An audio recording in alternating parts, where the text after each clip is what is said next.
This is my street, on the Upper West Side, the day after Sandy. As you can see, there wasn't much damage. I actually come from Wyoming, and for me, Sandy felt like an average windy Tuesday. We never lost power, we never lost internet, and that made it seem all the more surreal because we could see what was happening around us. The day after the storm, I actually ran down to the nature offices on Canal Street, which were in the dark zone. I picked up my bike and then rode around downtown. It was a strange experience. Suddenly, vehicle headlights served a purpose. You would bump into people walking around with flashlights, and occasionally come across a restaurant open for candlelight dinner.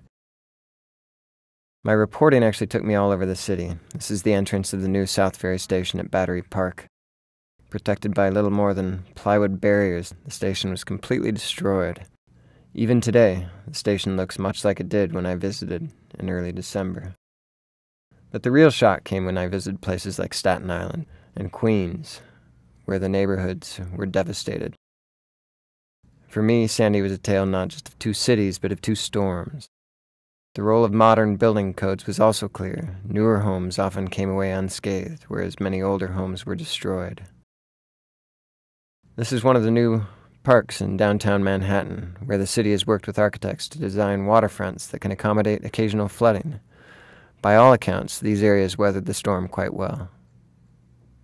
This is USGS scientist B.J. Reynolds running a GPS device from the top of the last sand dunes into the sea on Fire Island, which separates Long Island Sound from the Atlantic Ocean. Agency scientists have been monitoring the barrier island for more than a decade, and for them, Sandy was a chance to see how the island would respond to a major storm. Their models suggested that this particular location was susceptible to a major storm surge. Sandy breached the island entirely.